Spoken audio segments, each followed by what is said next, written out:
بسم اللہ والصلاۃ والسلام علی رسول اللہ صلی اللہ علیہ وسلم۔ السلام علیکم ورحمۃ اللہ وبرکاتہ۔ بسم اللہ الرحمن الرحیم۔ ناظرین، آج کا جو واقعہ آپ کے ساتھ شیئر کریں گے وہ حسن بصری رحمۃ اللہ علیہ کے متعلق ہے۔ بہت ہی دلچسپ واقعہ ہے، ویڈیو مکمل دیکھیے گا۔ حضرت حسن بصری رحمۃ اللہ علیہ کا زمانہ ہے۔ آپ کی ایک شاگردہ جو باقاعدہ آپ کا درس سننے آیا کرتی تھی، نہایت عبادت گزار تھی۔ اس بیچاری کا جوانی میں خاوند چل بسا۔ اس نے دل میں سوچا، ایک بیٹا ہے، اگر میں دوسرا نکاح کر لوں گی تو مجھے دوسرا خاوند تو مل جائے گا، لیکن میرے بچے کی زندگی برباد ہو جائے گی۔ اب وہ بچہ جوان ہونے کے قریب ہے، یہی میرا سہارا صحیح۔ لہذا اس عظیم ماں نے یہی سوچ کر اپنے جذبات کی قربانی دی۔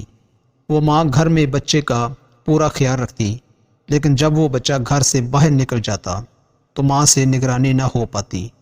اب اس بچے کے پاس مال کی کمی نہ تھی، اٹھتی ہوئی جوانی بھی تھی۔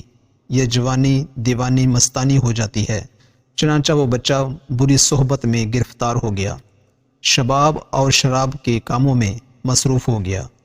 ماں برابر سمجھاتی، لیکن بچے پر کچھ اثر نہ ہوتا، چکنا گھڑا بن گیا۔ وہ اس کو حضرت حسن بصری کے پاس لے کر آتی۔ حضرت بھی اس کو کئی گھنٹے سمجھاتے، لیکن اس بچے کا نیکی کی طرف رجحان ہی نہیں تھا۔ حضرت کے دل میں بھی یہ بات آئی کہ شاید اس کا دل پتھر بن گیا ہے، مہر لگ گئی ہے۔ بہرحال ماں تو ماں ہوتی ہے۔ ماں اسے پیار سے سمجھاتی رہی، میرے بیٹے نیک بن جاؤ، تمہاری زندگی اچھی ہو جائے گی۔ کئی سال برے کاموں میں لگ کر اس نے اپنی دولت کے ساتھ اپنی صحت بھی تباہ کر لی، اور اس کے جسم میں لا علاج بیماریاں پیدا ہو گئی۔ معاملہ یہاں تک آ پہنچا کہ اٹھنے کی سکت بھی نہ رہی اور بستر پر پڑ گیا۔ اب اس کو آخرت کا سفر سامنے نظر آنے لگا۔ ماں نے پھر سمجھایا، بیٹا تو نے اپنی زندگی خراب تو کر لی، اب آخرت بنا لے اور توبہ کر لے۔ اللہ بڑا غفور رحیم ہے، وہ تمہارے تمام گناہوں کو معاف کر دے گا۔ جب ماں نے سمجھایا تو اس کے دل پر کچھ اثر ہوا۔ کہنے لگا، ماں میں کیسے توبہ کروں، میں نے بہت بڑے گناہ کیے ہیں۔ ماں نے کہا، بیٹا حضرت سے پوچھ لیتے ہیں۔ بیٹے نے کہا، ماں اگر میں فوت ہو جاؤں تو میرا جنازہ حضرت حسن بصری رحمۃ اللہ علیہ پڑھائیں۔ ماں حضرت کے پاس گئی۔ حضرت کھانے سے فارغ ہوئے تھے اور تھکے ہوئے تھے اور درس بھی دینا تھا، اس لیے قیلولہ کے لیے لیٹنا چاہتے تھے۔ ماں نے دروازہ کھٹکھٹایا، پوچھا کون؟ عرض کیا، حضرت میں آپ کی شاگردہ ہوں، میرا بچہ اب آخری حالت میں ہے، وہ توبہ کرنا چاہتا ہے، لہٰذا آپ گھر تشریف لے چلیں۔ حضرت نے سوچا، یہ پھر دھوکہ دے رہا ہے اور میرا وقت ضائع کرے گا اور اپنا بھی کرے گا۔ سالوں گزر گئے، اب تک کوئی بات اثر نہ کر سکی، اب کیا کرے گی؟ کہنے لگے، میں اپنا وقت ضائع کیوں کروں، میں نہیں آتا۔ ماں نے کہا، حضرت اس نے تو یہ بھی کہا کہ اگر میرا انتقال ہو جائے تو میرا جنازہ حضرت حسن بصری رحمۃ اللہ علیہ پڑھائیں۔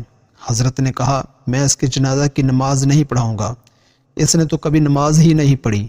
اب وہ شاگردہ تھی، چپ کر گئی، روتی ہوئی گھر آ گئی۔ بیٹے نے پوچھا، کیا ہوا؟ ماں نے کہا، ایک طرف تیری حالت، دوسری طرف حضرت نے انکار کر دیا۔ اب یہ بات بچے نے سنی تو اس کے دل پر چوٹ لگی اور کہا، ماں میری ایک وصیت سن لیجئے۔ ماں نے پوچھا، بیٹا وہ کیا؟ عجیب وصیت۔ کہا، امی میری وصیت یہ ہے کہ جب میری جان نکل جائے تو سب سے پہلے اپنا دوپٹہ میرے گلے میں ڈالنا، میری لاش کو کتے کی طرح صحن میں گھسیٹنا، جس طرح مرے ہوئے کتے کی لاش گھسیٹی جاتی ہے۔ ماں نے پوچھا، بیٹا وہ کیوں؟ کہا، امی اس لیے کہ دنیا والوں کو پتہ چل جائے جو اپنے رب کا نافرمان اور ماں باپ کا نافرمان ہوتا ہے، اس کا انجام یہی ہوا کرتا ہے۔ میری پیاری ماں، مجھے قبرستان میں دفن نہ کرنا۔ ماں نے کہا، وہ کیوں؟ کہا، ماں مجھے اسی صحن میں دفن کر دینا، ایسا نہ ہو کہ میرے گناہوں کی وجہ سے قبرستان کے مردوں کو تکلیف پہنچے۔ جس وقت نوجوان نے ٹوٹے دل سے یہ عاجزی کی یہ بات کہی تو پروردگار کو اس کی یہ بات اچھی لگی۔ روح قبض ہو گئی، روح نکلی ہی تھی۔ ماں آنکھیں بند کر رہی تھی تو دروازے پر دستک ہوئی۔ پوچھا، کون؟ جواب آیا، حسن بصری ہوں۔ کہا، حضرت آپ کیسے؟ فرمایا، جب میں نے تمہیں جواب دے دیا اور سو گیا، خواہ میں اللہ رب العزت کا دیدار نصیب ہوا۔ پروردگار نے فرمایا، حسن بصری تو میرا کیسا ولی ہے، میرے ایک ولی کا جنازہ پڑھنے سے انکار کرتا ہے، میں سمجھ گیا کہ اللہ نے تیرے بیٹے کی توبہ قبول کر لی ہے۔ تیرے بچے کی نماز جنازہ پڑھنے کے لیے حسن بصری کھڑا ہے۔ اے اللہ، تو کتنا کریم ہے کہ مرنے سے چند لمحہ پہلے اگر کوئی بندہ شرمندہ ہوتا ہے تو اس کی زندگی کے گناہوں کو معاف کر دیتا ہے۔ دوستو، آج کا یہ واقعہ آپ کو کیسا لگا؟ اس بارے میں اپنی رائے ضرور دیجیے گا، ہمیں انتظار رہے گا۔ اپنی دعاؤں میں یاد رکھیے گا۔ اگلی ویڈیو تک اجازت دیجیے۔ اللہ حافظ۔